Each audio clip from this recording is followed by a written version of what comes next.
খেয়াল রাখবো। এরপরে তাদেরকে কারের ভিতরে দেখানো হয়।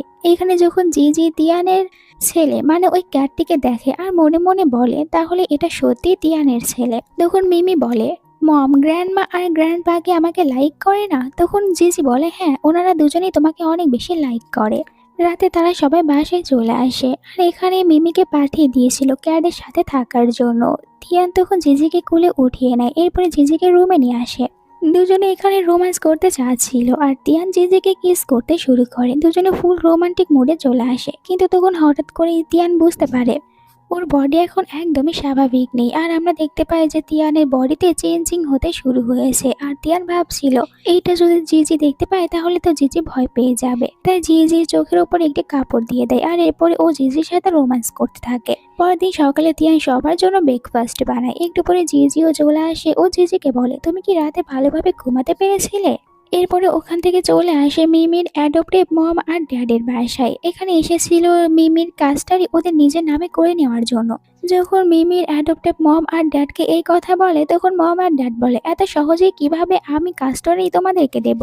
5 বছর এই শয়তান মেয়েটিকে আমরা বড় করেছি, তাহলে কিভাবে তোমাদেরকে দিতে পারি? আর যদি নিতেই চাও তাহলে আমাদেরকে অনেক বেশি টাকা দিতে হবে। তারা অনেক বেশি টাকা ডিমান্ড করতে থাকে।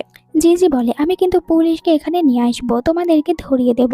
এরপরও ওনারা দুজনে একদমই ভয় পায় না। চাবি দেয়। জিজি বলে এটা কিসের?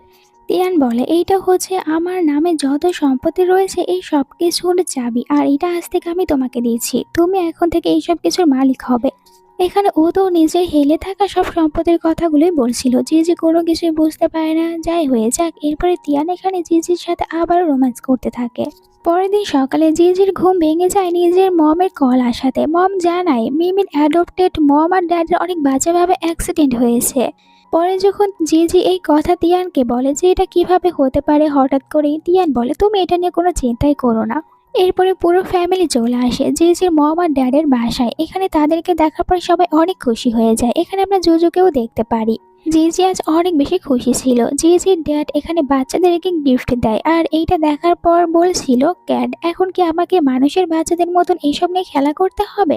মিমিও মনে মনে এইসবই ভাবছিল আমি কেন এইসব নিয়ে খেলা করতে যাব। তিয়ান চলে যায় জিজির মমকে কুকিং এ হেল্প করার জন্য। এদিকে দুই বেস্টি তখন একে অপরের সাথে কথা বলতে থাকে। তখন হঠাৎ করে তিয়ানের ফোনে একজনের ফোন চলে আসে, আর যেইটা কিনা একটি মেয়ে ছিল। এখানে তো তিয়ানকে তিয়ানের কাজিন ফোন করেছে, কিন্তু ওরা মনে করে যে এটা হয়তো তিয়ানের এক্স ওয়াইফ হতে পারে। জিজি প্রথমে এটা বিশ্বাস করতে চায় না, কিন্তু জুজু বলে এমনটিই হবে, নয়তো কেন ওর কাছে একটি মেয়ের ফোন আসবে। তিয়ান এসে ফোনটা নিয়ে নেয়। এরপরে তিয়ান